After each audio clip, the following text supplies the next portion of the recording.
much for coming to our event this evening, where we are going to say goodbye to Pat T. Berry. And take a look back at the impact that Indivisible has had this year, and then start to think about what we're going to do this next year. So before we start the talking, we're going to start the singing, and Vocal Resistance is here to sing us in with quiet.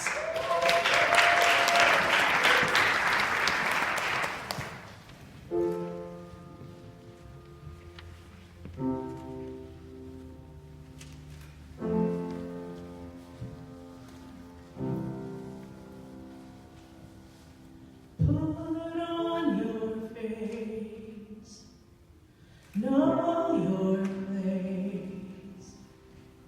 Shut up and smile. Don't spread your legs.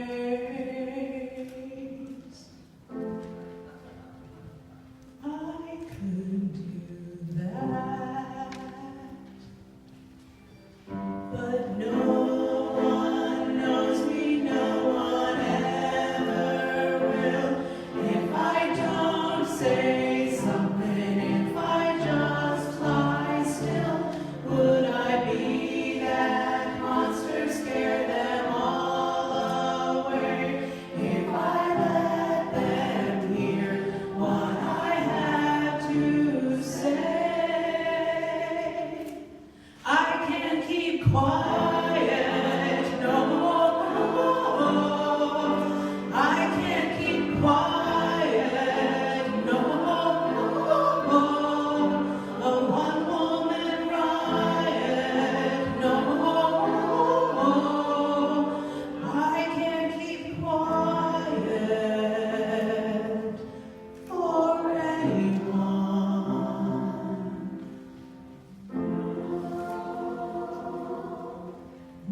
Here with us again.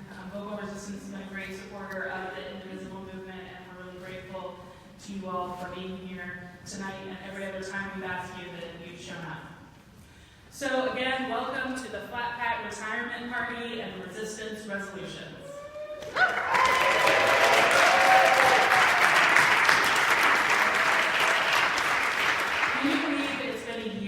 since we first met. I think one of the stories in the back is thanks for lots of new friends in 2017, thanks Trump, I guess. So that's one good thing to come out of the past year is the energy and the friendships that we all have made. I remember how scared and hopeless I felt after the election, and you all helped me channel my energy into something more positive, damage control, right? So we've worked really hard to do that. So we'd ask you again to share your experiences about the event tonight on social media. We're kind of switching up the hashtags a little bit for this evening. We're not going to be using T-Berry Town Hall anymore because we don't need that. So we decided to use By T-Berry, kind of like By Felicia, and Indivisible OH12 and No Free Pass, which is our slogan moving forward. So everybody, I think, has heard that we're going to have an election to replace Pat T-Berry, and regardless of who is elected, whether it's someone that we want to be elected or not, they're not going to get a free pass from Indivisible. We're here to make sure that everyone stand up for what is right. So before we start our great lineup of speakers, I want to call out just a few people who have really gone above and beyond this past year. So as these folks stand, I would ask if it's possible that you hold your applause until we get to the end, and then we'll have a great big round of applause. And first, I would like to call out Mia Lewis, who has been a great leader, and she's really good at thanking other people, but not accepting thanks herself. So she has been the driving force of this group in the past year. She's been here all the time, works really hard, and so let's thank Mia Lewis. And then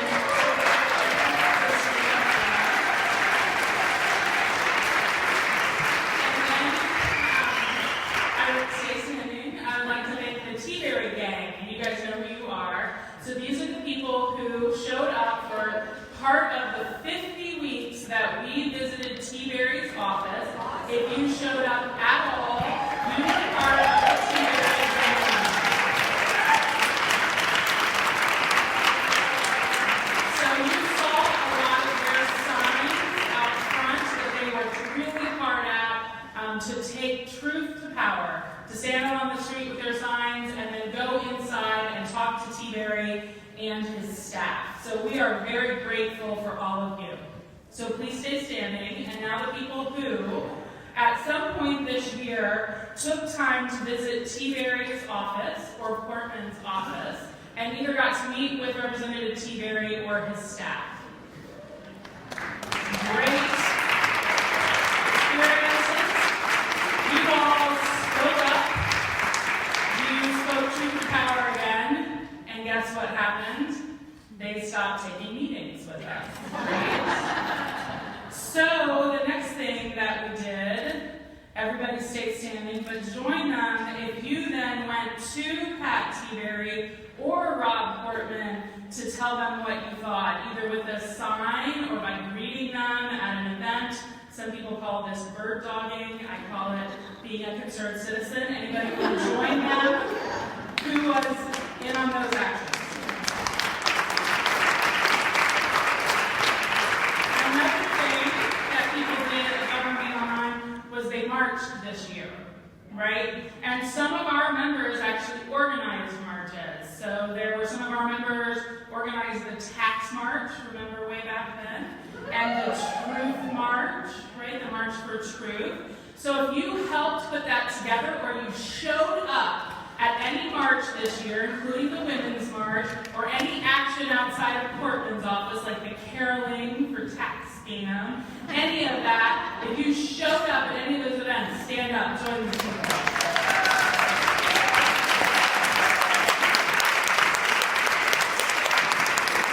All right, the last one. If you responded to any of our daily calls to action, you made a phone call to Portman, a phone call to T-Berry, you showed up at their offices, you signed a petition, what else? What am I forgetting? You called your state representative, you wrote postcards, you did the ZISPOT, you did any of that, stand up.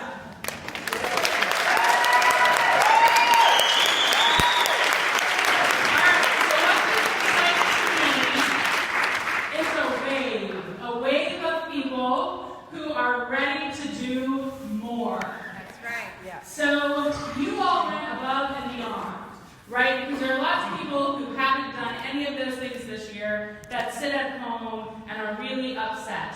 But you all took action, and for that I am incredibly grateful and proud of you. So, when we knew that we couldn't count on Pat Seabury to show up at our town halls or any of our events, we called on Flat Pat. And as you can see, Flat Pat looks a little worse for wear, and that's because he's been busy. He came to many of our town halls. He went to the Thursdays at Seabury's event. He even joined Mia and I at our booth at the Pride Festival, in which he was scaring people away from our booth until we outfitted him with a Make America Gay Again hat, which he wore with pride. He's been a great listener and a companion to us during our journey. But as you can see, he's looking a little worse for wear, he's tired, and he has served us well. He's done what the real Pat Seabury wouldn't do, which is show up and listen to us. So thank you, Flat Pat, but your time is up, and so he is due for retirement, just like the real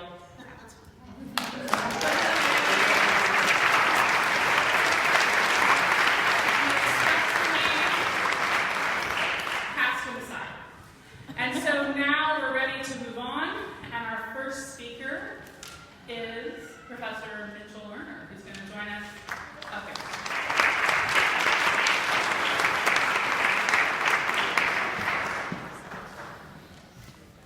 Good evening, everyone. Thank you all for coming. Can you hear me okay? I'm always worried when I come up to a mic. I'm 5'6", my legs barely reach the ground. But you can see and hear me okay? Good. Let me first tell you what an incredible honor it is to be here. I'm thrilled to talk to such a distinguished group, and I'm proud to, over the past year, I've spent so much time with so many of you in so many different capacities. You have inspired me, and you have gotten me through some really difficult times. So I want to say thank you to everyone who's here tonight. And I particularly want to say, I know a lot of people have taken leadership roles in this movement, but I want to say thanks to 3 people in particular, and I know Sarah just did a good job going through a lot of thank yous, but I want to single out 3 in particular, and that's Sarah Sampson and Mia Lewis and John Gaddis.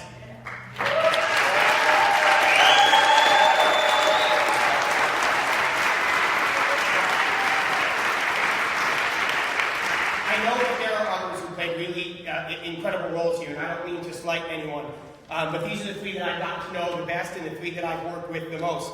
And I can tell you that the best compliment I can say that about any of them, and I'm sure most of you in the room would say the same thing. If tomorrow morning my cell phone rings and it's one of those 3 people, and they say, Mitch, we need you to do something, I do it. And I don't need to ask details, and I don't need to ask why, because over the past year they have earned my trust as people that I will follow no matter what the consequences. And I know the 3 of you, and I know this because Rob Portman's staff has told me, I know that you are paid professionals. Whenever they're paying you, it isn't enough. Anyway, it was roughly 1 year ago tonight that I made my debut as a political activist. And I remember coming here, literally to this room. I remember walking onto this stage, and I walked up here a composed and self-confident and professional speaker to talk about the struggle for health care, and particularly the impact that it had on my family and my 3 kids who have 9 autoimmune diseases. And then I remember leaving, walking off the stage, slightly less composed and less professional. At that point, I kind of left here in a puddle of tears and emotions. Kind of needed to be poured into my car that evening. And so now Mia has asked me to come and say a few words about how that night changed me and changed the movement and changed our politics. And I'll tell you one thing that changed that night that may be more significant than anything else, and that's this. I used to live in Ireland. I'm an OSU professor, and I had a Fulbright chair there some years ago. And I lived with my family, and while I was there, I really fell in love with Irish culture. And by Irish culture, I mean Irish whiskey. And I really fell in love with one particular kind of Irish whiskey. It's a brand called Middleton Very Rare. And it's the best drink that you've ever seen. I mean, it's perfection in a glass. If Sherrod Brown was a drink, he would be Middleton Very Rare. Except the thing is, Middleton Very Rare is like $250 a bottle. So when I came home from Ireland, I'd been home for a year or two, when my wife and kids, I think it was Father's Day, gave me as a gift a bottle of Middleton's Very Rare. And I put it up on the shelf in my dining room, and it has stayed there. And it sat there for 6 or 7 years, and every once in a while my wife would say, "Aren't you going to crack open the Middletons?" And I would say, "No, that's special." And I would say, "I don't know when it's going to be, I'll know it when the time comes, but it's going to be a special moment when I open it." And I'll tell you, it sat there for like 7 years. I went through job success, promotion, and awards. I saw my kids off to college and proms and sports and all those kinds of things. I kept it sealed through 2 Patriot Super Bowls, and God knows how many visits from my in-laws when I really wanted to open it. And that thing just sat there sealed all that time. But that moment a year ago, when I left this stage and I went home, I walked into my house and I barely said hi to my wife and kids. And I went into that dining room and I opened that bottle of Middletons.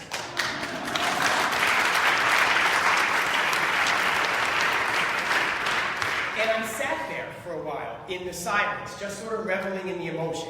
And I don't know how many of you were here that night, but I tell you what it meant to me. I went home and I thought, wow, maybe it's not going to be as bad as I think it is. And that was that moment that got me over that really difficult first period. Anyway, I suspect there are more important legacies of that night and the past year than me opening a really good bottle of whiskey. So let me mention 2 of them for you. The first one, frankly, isn't all roses, because our legislative efforts have not been, as much as I wish they were, an unbroken string of success. Indivisible has helped win some really major battles, whether it's on health care or fair elections or other things. But we've lost some also. And I don't tell anyone in this room that there's a lot more work to be done. But our victories have been amazing and inspirational, like the one we're celebrating right now. Because if you think that Pat Tiberi was going to give up his cushy and gerrymandered seat in Congress if this group hadn't started holding him accountable, then I have a scholarship to Trump University I'm going to celebrate.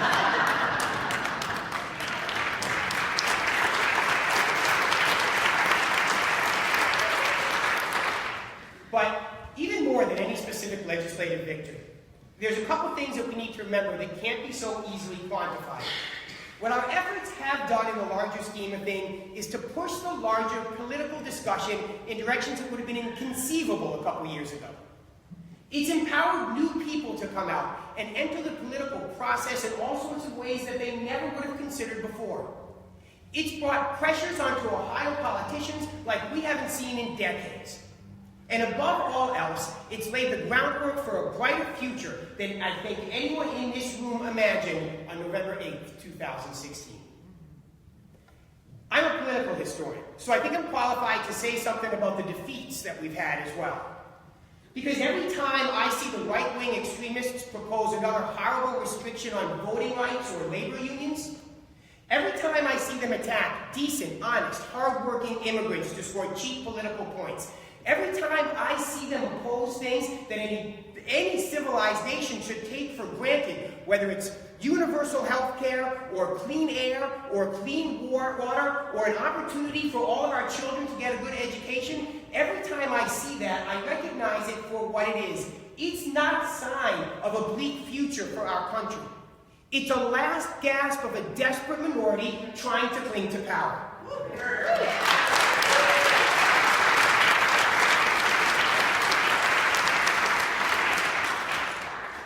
What they're seeing is a future of change, and it's change that they want to stop, but they know that they can't. Look at their behavior, look at the way they govern. This isn't a proud group putting forward principled ideas that they know reflect American values.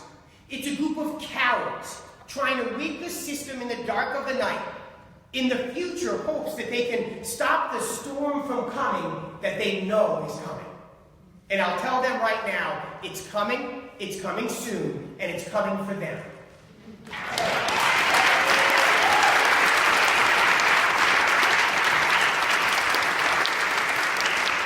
And that brings me to the second and final legacy of what happened a year ago. And it's you. It's us. It's the networks. It's the connections. It's the subgroups. It's the small things. It's getting together over coffee and writing postcards to congressmen or elected officials. It's sitting at a table in the bad weather outside with a couple friends, desperately trying to get one or two more signatures for your petition. Above all else, it's the message that you have sent to thousands of people in Central Ohio, millions of people across the nation, people like my family. A message that tells people like us that they're not alone, that the majority of the American people still believe in what this country is supposed to stand for. I'm a historian, so I'm going to leave you with a historical story. In 1964, President Lyndon Johnson passed the Civil Rights Act. It's one of the most important pieces of legislation in the 20th century. Well, one of the critical votes that afternoon came from a Republican, Senate Minority Leader Everett Dirksen. And when Everett Dirksen walked to the microphone to announce that he was going to vote to shut down the filibuster so that they could vote on the Civil Rights Act, he came to the podium to express his views, and he started by quoting Victor Hugo. "Stronger than all armies is an idea whose time has come." Our ideas are stronger. Our ideas are better. Our ideas represent America. And ours are the ideas that are coming and will shape the future in ways that make America really great again. And I want to thank everyone in this room for being part of that journey with me. Thank you.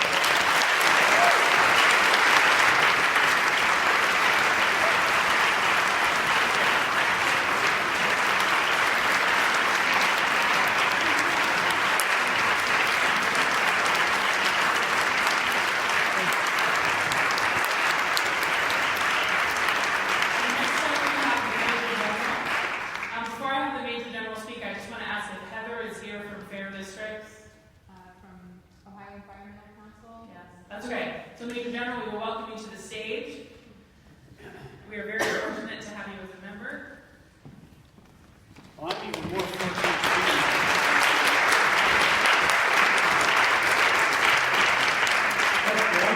I'm going to urge Mitch to become a little more energetic. But I need to begin in a little bit of a solemn tone because I believe strongly that our democracy is threatened today, and that patriotism is being hijacked by dilettantes and charlatans that are imposters in this country. Partisanship has devolved into tribalism in our system, and winning elections has justified incompetent governing. Collectively, our two-party system has devolved, and it's devolved negatively. 30 years ago, we had a two-party system where each of the two parties could sit together and say, we have a problem, let's fix it. That devolved into, I'm right and you're wrong, and today it's become, I'm good and you're evil. It's virtually impossible to fix the pressing problems that face the nation and the world today with this kind of system. And individually, this two-party system collectively is supported by a dysfunctional Congress. There are 535 members of Congress. I will submit to you strongly that the vast majority of them have three priorities in this order. The first one is to be reelected. The second one is to maintain their position in their party and to support their party. And the third one is to do what's right for America. That's a failed system. Pundits, politicians, and commentators for years have quoted our founding fathers. They've borne on their wisdom, they've drawn on their wisdom. And among those founding fathers is Thomas Jefferson. And Thomas Jefferson said the following: informed dissent is the highest form of patriotism. You are patriots in that sense in spades. I salute you for that. Informed dissent is what you're all about. It's not just about marching, it's not just about raising your voice, but being forceful, having facts, and as Mitch said, right wins. We're right. Some others, though, don't necessarily qualify as patriots in my judgment. Flat Pat has called in sick, lame, and lazy for years. Now, like the country music song says, he called him gone.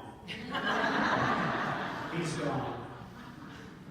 Another dilettante patriot is Donald Trump. Donald Trump remains. It's a deep concern to me. The president plays two roles, chief executive and commander-in-chief. As chief executive, in my judgment, Donald Trump is an inexperienced, narcissistic, vindictive man-child who has a strained relationship with the truth and is anything but a very stable genius.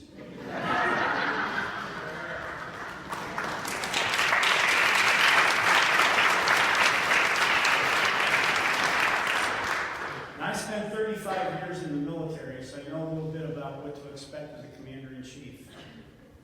As commander-in-chief, he's delusional, uninformed, dangerous, 5-time draft dodger who sees himself as a national security expert, but is in fact Cadet Bone Spurs. My concern last year was that the energy of this group was confined to the Affordable Care Act. I shared this with Mia. Tonight, you put that concern to rest. We have work to do. You would think that my principal concern, having spent 35 years in the military, would be with issues like North Korea, the Iran nuclear deal, Russia, China, from a military perspective, the war in Syria, the war in Yemen, but it's really not, and especially not for this group. Those issues will be squared away, and many of them are self-imposed issues that the United States has gotten involved in because we insist on defining defense as imperial policing. I would submit to you that there are things that in addition to those that are along the walls here, that are of particular concern to me, that you and we can be involved in. Climate change, income inequality, how we deal with the reality of a dominant China by the year 2025. And when I say a dominant China, I'm saying economically, diplomatically, we are seceding the South Pacific to China by withdrawing from the Pacific Trade Agreement and other things that we're doing. China doesn't have to do anything. They just sit back and let us go on our way, and they can continue on their path, and they will dominate, in my judgment, by 2025 and 2030. The failure of our public education system in America. We're doing our children a disservice. And finally, national debt. We sit here today, a country $20 trillion in debt. We just gave a tax cut to the richest people and the richest corporations in America, adding $1.5 trillion to that debt. Now, you can say what you want about the debt, and we have ignored it for a long time, but here's a little tidbit for you. 2 years ago, we paid $230 billion in interest on the debt. The Congressional Budget Offices said that by the year 2025, the interest on the debt would be $805 billion. That we cannot ignore. Those are issues that we need to be involved in, and you can be involved in. Tonight, you give me hope that we can deal with these challenges, because you are the patriots that Thomas Jefferson was speaking about 2 centuries ago. As I told thousands of troops in the 35 years that I served in the military, keep doing what you're doing, but do more of it faster. Thank you.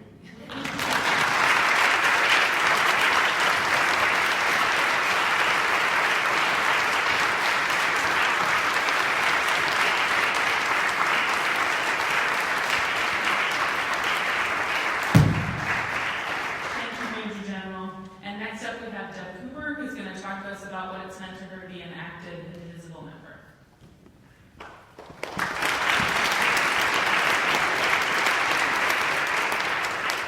Very tough acts to follow. I'm Debbie Cooper, and I'm very proud to call myself a member of Indivisible OH-12.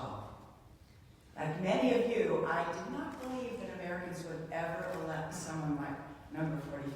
Can't see his name. At the time of the election, I was getting ready to retire, and I was ready to start on my bucket list, which didn't include one single civic activity, except voting. But 45 had just been elected, and I was worried. What would happen to our country now? Then my friend, who I think you may have received her program from tonight, Adriana Kimberly, she's now an active Indivisible member, but she asked me to go with her to the Women's March in Washington, D.C.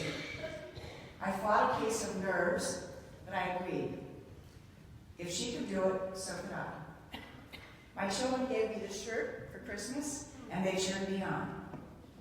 Surrounded by 500,000 people on January 21st, 2017, I experienced an incredible sense of peace and goodwill.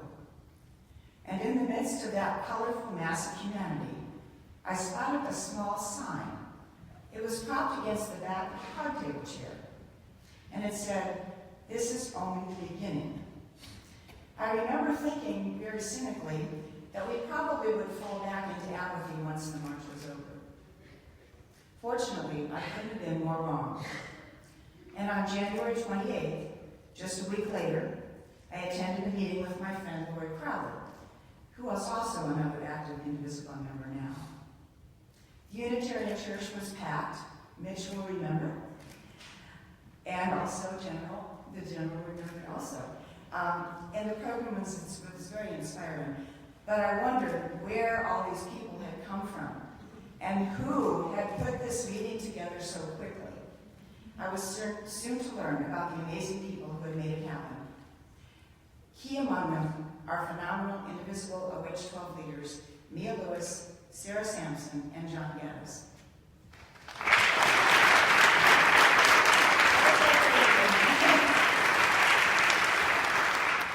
Pat T-Berry, our District 12 representative, didn't show up that night or at any other meeting. His cardboard image, Flat Pat, that we retired tonight, became his stand-in, and Indivisible pressed on without him. Much has happened over the past year. I'm far from the most active Indivisible member, but I found it very easy to fit a bit of civic activity into my life, thanks to the hard work and impressive organizational skills of our OH-12 leaders. Every morning, I check the OH-12 Facebook page for the call to action, which makes contacting officials so easy that calling has become a regular part of my day. I live in Worthington, so I joined the OH-12 gang that protested at noon on Thursdays in front of Representative T-Berry's Worthington office. After waving signs a while, we would go inside the office to share our views with Representative T-Berry's staffer, usually Tim, who was pleasant and respectful. We didn't like the other guys as much. Our Thursday group slowly bonded, supporting each other through the first year of the Trump agenda. Some of the memorable T-Berry Shuffle folks I met were Chris G., whose passion has led her to her involvement in countless OH-12 initiatives, Charles Lyles, who shared his wisdom and his wonderful pottery, and Ann Horn Isaacs, whose signs we enjoyed and who's become a star signature collector for the Fair Districts Coalition. Larry Owen's thoughtful readings gave us something to think about, and Brenda Clark and her husband provided the creative lyrics for our caroling session and the clever posters for our 12 Days of Trump performances. Eloquent Karen Adams wrote an inspiring letter, essay, or poem every week. Julie Mulroy drove from Granville most Thursdays and is the main liaison between the Franklin and Licking County branches of OH-12. And there was Andrea Yagoda and Susan Smith and Nathan Wallace, Indu Rajan and Carolyn Lopez-Ruiz, to mention just a few of the outstanding people I've met. And then, of course, Mia Lewis was always there, fearlessly leading us forward and faithfully recording our activities. I'd see T-Berry gang members at postcard parties, or at one of the meetings or marches or rallies that have erupted in Columbus over the past year. Many of us have gathered signatures for the Fair Districts Coalition, and more recently have tried to halt the state legislature's attempt to preserve gerrymandering by preempting the Fair Districts Coalition plan. I'm involved with Indivisible because I want to continue living in a democracy. I'm involved because I'm concerned about my children's and grandchildren's futures. I'm involved because it makes me feel a bit better about myself and about the state of the world. But selfishly, I'm involved because I enjoy it. Spending time working with Indivisible members has been an effective antidote to the anxiety and depression the current administration and Republicans in Congress have provoked. When Roy Moore was defeated in Alabama, I dared to hope a postcard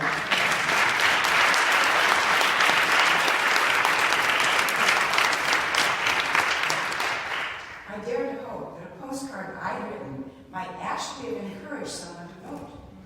I didn't write that many postcards, but a lot of other people wrote them too. And together, we managed to get every single registered Democrat in the state. We really are stronger together. Indivisible OH12 boasts nearly 4,000 members, and new members join every week. If you are not involved yet, and I guess that doesn't apply to anybody here, but I hope you talk to your friends. I hope you consider dipping your toes into the water. Don't worry. You won't be pressured to do more than you want to do. But if you decide to take the next step, I'm betting you'll be glad you did. Our country is at a crossroads, and our democracy and rule of law are clearly under attack. But Indivisible has been fighting back hard. And as the sign I saw at the Women's March promised, this is only the beginning. Thank you.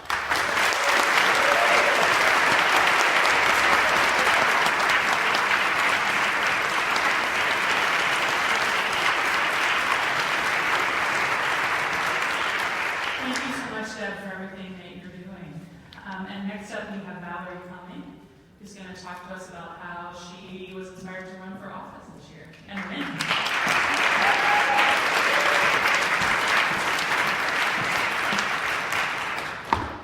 If there's anything that exemplifies how surreal this last year has been, is the fact that I'm standing in front of a church. It didn't even explode when I came up here. My girls are going to come up here, 2 of my 4 girls, and join me up here.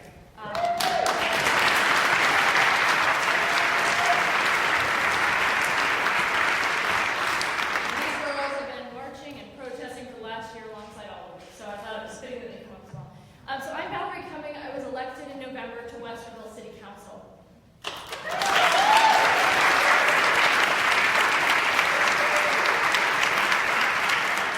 On New Year's Eve, I was scrolling through Facebook, like many of us.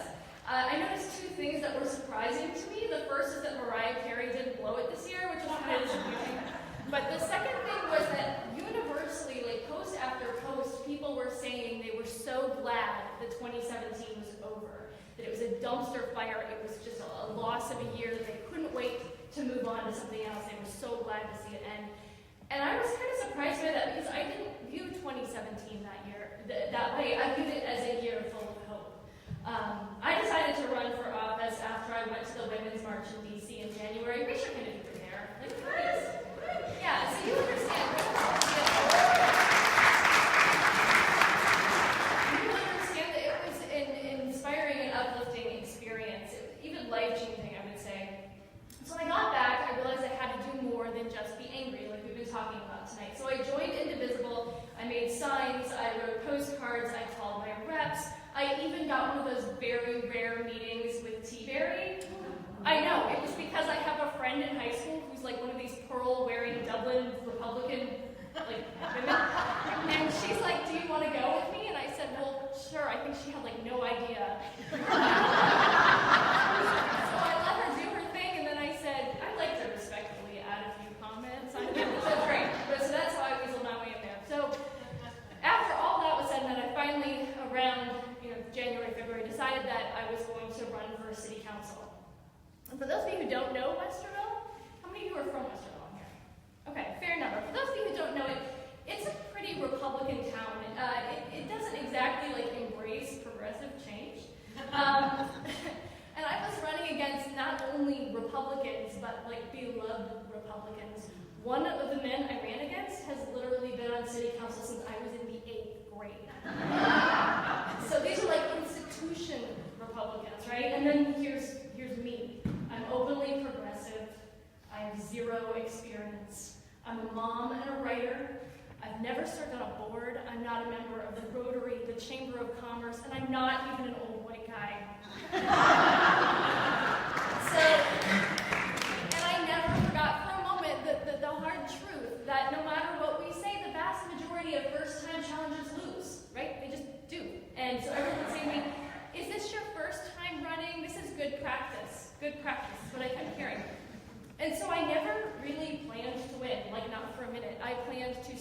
a little bit and to start some conversations that maybe were not being had in Westerville. So for the first time, we started talking about things like race. We started talking about things like income inequality. And people would say, well, we don't have those issues here. And it was pretty eye-opening. I knocked on all the doors I could knock on. I went to every chicken dinner and festival I could find. And I didn't see these little girls for about 9 months. We talked about, too, like how we need more women representing us at all levels of government. Again, not something that we talk about much.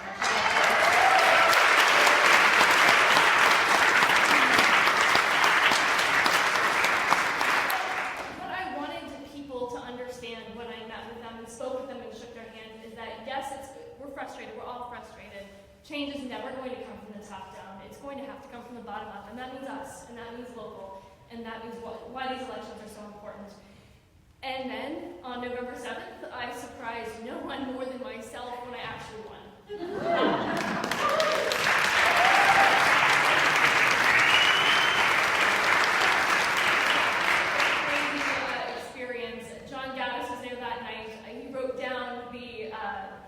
The final tallies on a napkin, which I have framed in my house right now. And I kept saying, like, well, how many precincts are still out? It's not over yet. Like, it's not done. And he's like, stop it. You won. So I had to, buy some suits. There's a saying that women are never so strong as after their defeat.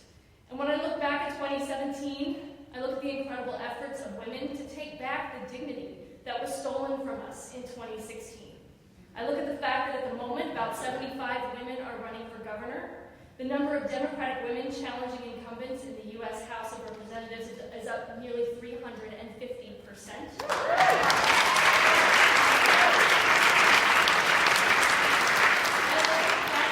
Trump's election, more than 26,000 women have reached out to Emily's List about launching their very first campaigns. 26,000 women.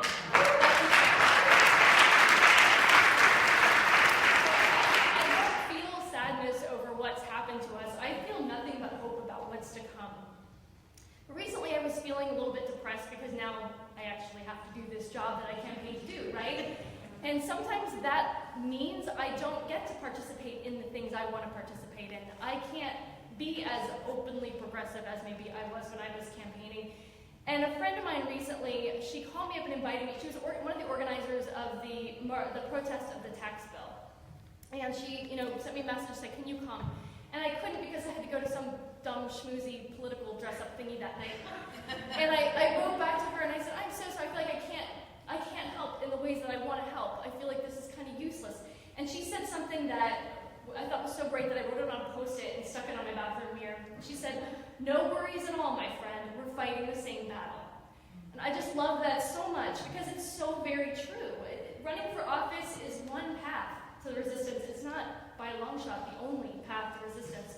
Our warriors on the ground who stood outside Pat T-Bear's office with signs every week, rain or shine, for a year, they're heroes. Those women are heroes. The ones who make so many calls to their reps that they can recite the numbers in their sleep, heroes. The ones who host postcard parties or take their daughters to marches or protests, all heroes. So if you want to run for office, there are lots of seats available. By all means, do it. Don't let anyone tell you for a minute that you can't.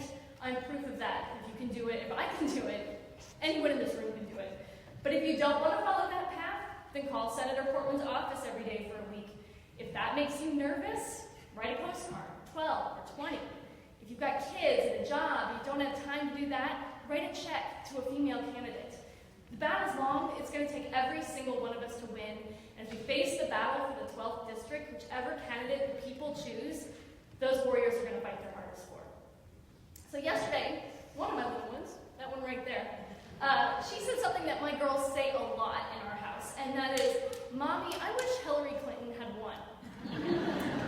And usually when they say that, I nod and I say, I know, yes, baby, me too, because how different a world would it be today if that's what had happened, right? But it didn't.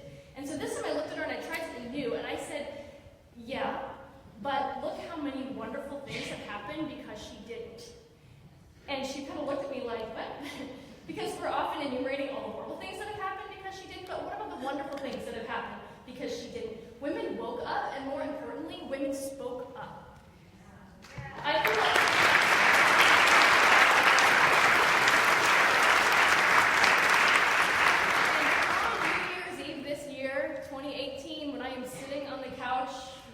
glass of wine and in my yoga pants on Facebook because we all have kids and jobs and who has the energy for anything else. I want to start reading posts about what an amazing and inspiring year 2018 has been. I want it to be the kind of year that we tell our daughters about and that they tell their daughters about. The year their mothers and their grandmothers and their friends and their aunts and their neighbors and their sisters came together, raised their voices and sometimes their fists, and changed the world. Thank you all.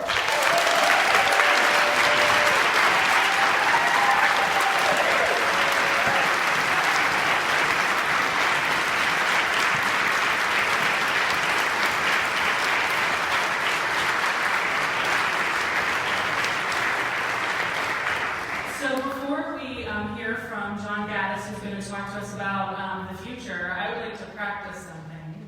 I would like to practice a wave that we're going to hopefully see in November. So how many of you guys have been to a sporting event ever in your life? You guys know what I'm talking about, the wave?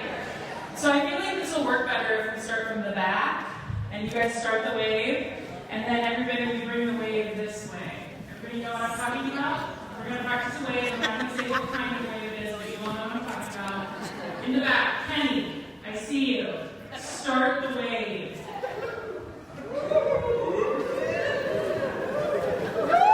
Alright.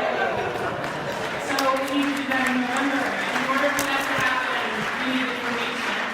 And John has information for us.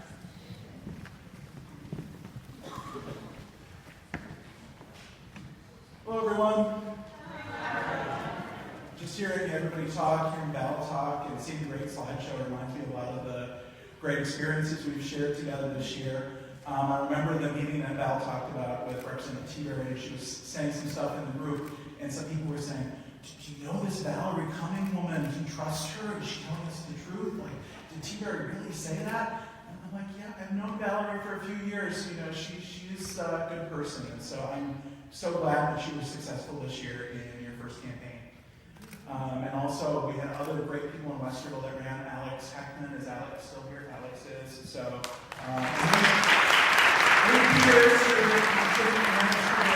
have good people who are running, and I think that's an important way for us to win in the future. So, I have a lot of information to share in a very short time. So, I'm going to post these slides to the group afterwards and update them as information changes. So, we have 3 important upcoming elections, a primary on May 8th, a special election on August 7th, and then the general election on November 6th. And the voter registration and early voting deadlines, or beginning of early vote, is about 30 days in advance of each of those. I'm going to share some information with you about what's going to be on the ballot this year, and I just want to include a few disclaimers. This is draft information, and it may change. The filing deadline is February 7th. So the most important things to take away are what offices are on the ballot and which races right now across OH12 are uncontested. Because you still have about a week if you want to be like Valerie and Alex and run for office. And so we need more people to do that because that's how we build the change that we need. So the first thing is there are going to be federal elections on the ballot this year. So we actually advanced, okay. So Democratic Sherrod Brown is going to be on the ballot this year, but Republicans have a primary, and Senator Rob Portman will not be on the ballot until 2022, so I know that's disappointing to everyone, so you got to wait for that. And also many candidates are vying to replace Pat T-Berry. They're going to face off in the primary in May, and then the special election in August, and then again in the general election in November. And so the only election that's going to be on that special election ballot in August is the OH12 race. So keep that in mind. So next, let's keep going. And next, let's talk about statewide elections a bit. Both Republicans and Democrats have primaries for governor and lieutenant governor this year. This is really a key race because we're electing the governor who will sit on the Ohio Redistricting Commission in 2021 and help draw the state legislative boundaries that will be in effect from 2022 to 2032. So this is a long time into the future that we're helping to decide right now. And hopefully, if we're we're successful with fair districts, this is the governor that will help draw our congressional districts as well. So we really need to win that race. Other statewide races have uncontested primaries. The Attorney General, is really critical for resisting the Trump agenda in courts. The Secretary of State is critical for protecting voting rights, like against the purges that we've seen that have gone to the U.S. Supreme Court. And then the Secretary of State and auditor is something we don't think about a lot. Those two offices also sit on the redistricting committee. So those are important races to keep an eye on as well, because having good people in those places will make sure that we have good districts in the next decade. Also, statewide is the Supreme Court. Right now, Republicans have a 7-0 advantage on the Supreme Court in Ohio. Not many people know this, but in Ohio, once you turn 70, you cannot run for judge again. So 2 people are aging off the Ohio Supreme Court, and so there are 2 open seat races on the Ohio Supreme Court. So those are important to keep an eye on as well. So, next.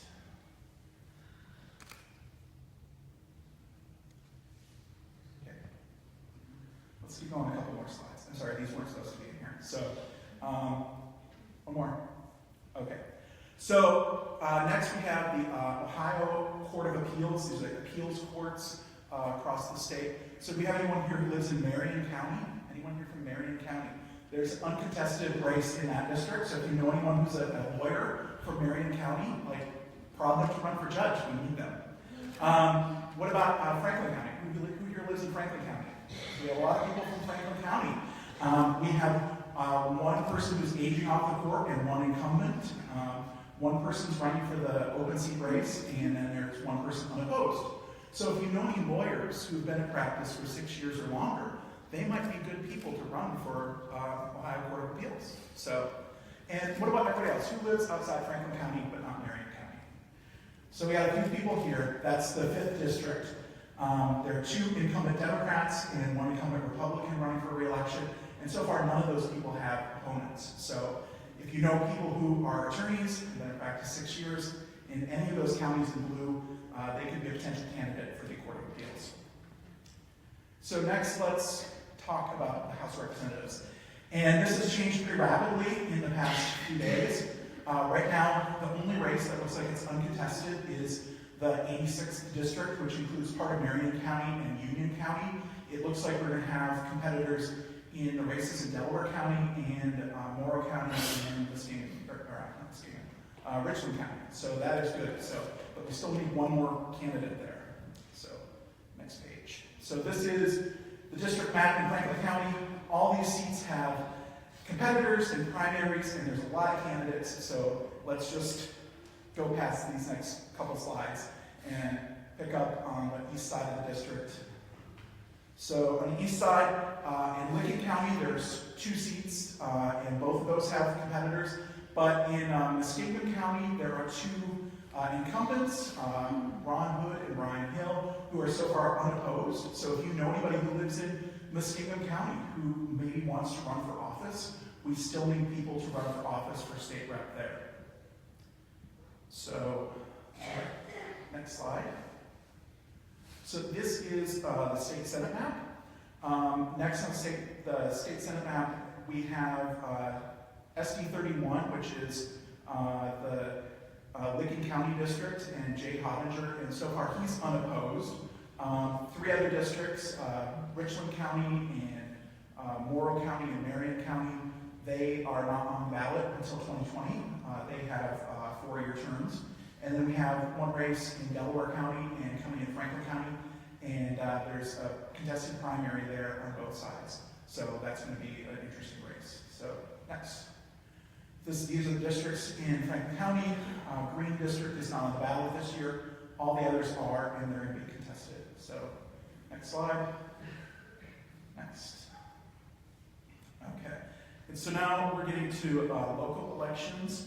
And here, Richland County, there are unopposed seats in Richland County, and there are still unopposed seats in Morrow County, and in Marion County, and I think you're catching a theme here, and Delaware County, and Licking County, and Muskingum County. So there's a lot of judges, and every county has a county commissioner on the ballot and county auditor, and some of them even have judges. So there's a lot of these seats that are uncontested, especially outside of Franklin County. So if you know anybody who wants to run for those, for commissioner and auditor, there are no special requirements, and so anybody who's interested in serving could run for those offices.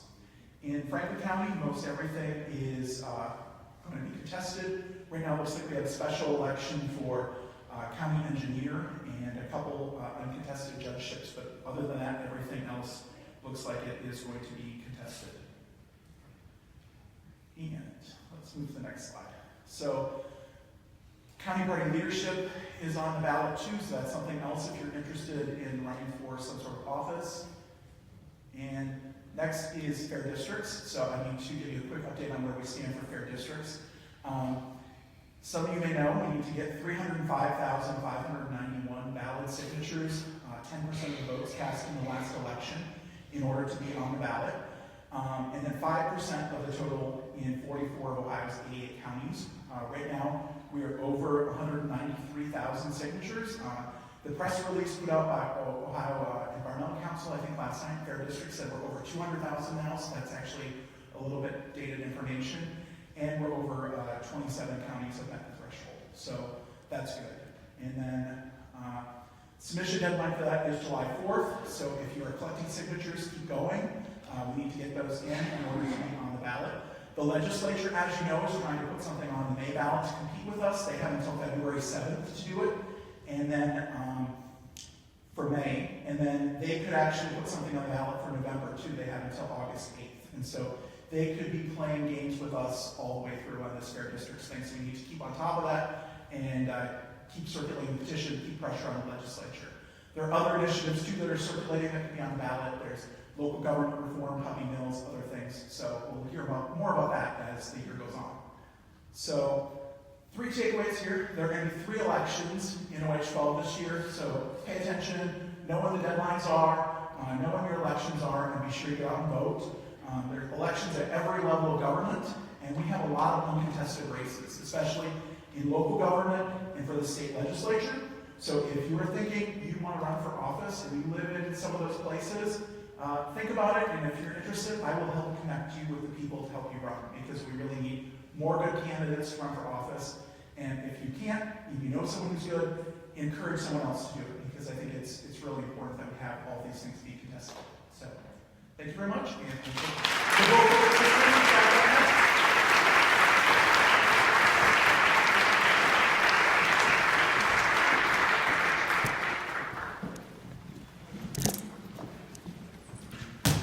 And I think you all are invited to sing along if you would like. We'll be putting lyrics up on the screen, and then they're also at vocalresistance.org. And we are also coming to our 1-year anniversary. February 2nd is our 1-year anniversary of being formed as Vocal Resistance. We are 100% grassroots and local, and we think that singing is a great way to resist. Music is political, and it's a way that fills up our batteries and leaves us happy and joyful, and yet it's such a beautiful vision, isn't it, to sing together? So I hope you'll want to sing with us. So I'm going to walk it with you.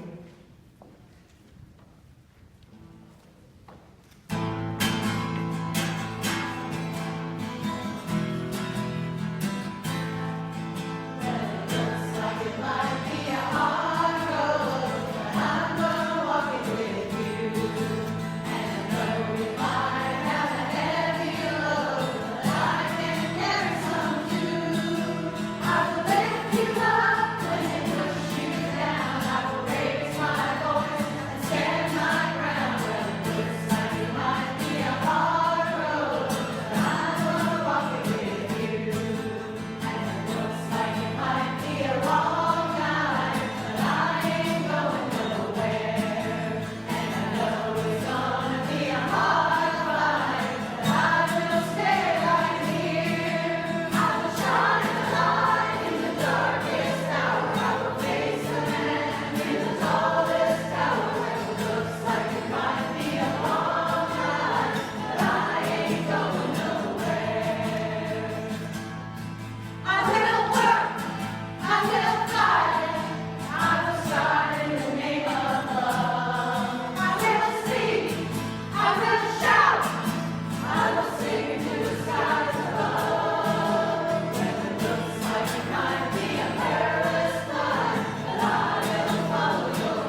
Hi everybody. So totally excited to be here with everybody, and thank everybody for being here for our special celebration and our flat pat retirement and our pat ourselves on the back celebration. So yay.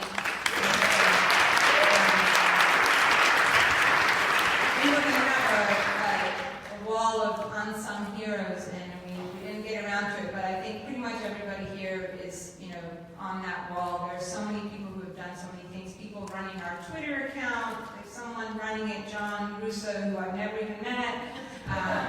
People who are, helping with graphic design, and people who show up with food and who man tables, and every single person here is doing so much. And the reason we are is, as I said, I think at the first meeting, we're patriots, but our hearts are filled with love and not with hate, and we're here for each other and with each other because we believe in this country and we believe that things can be better than they are. And because we care, we actually care.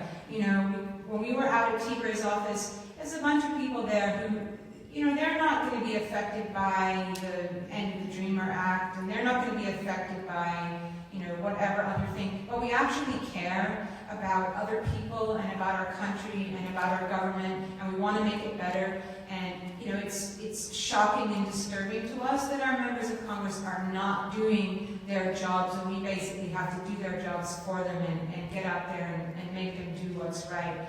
And it's every person in this room and every other person in our group that's keeping that energy going. But I do have one thing to say, and I really mean it, that this is awesome and great, but it's not enough. We have to do more. We have to keep going, and we have to actually, whether it's run for office or elect better people to office, we have to get ourselves organized in our subgroups, into neighborhood teams, into groups like the Westerville group has, that they actually have a neighborhood team that does canvassing, and they go to door, and they register people, and they make sure that they know people are going to vote. That's one of the reasons we have this subgroup fair here, and we really want to encourage the subgroups to get strong and to build yourselves up into neighborhood teams, that you can actually go out there and elect better people who are going to represent us better and who are going to turn this around, because too much is at stake.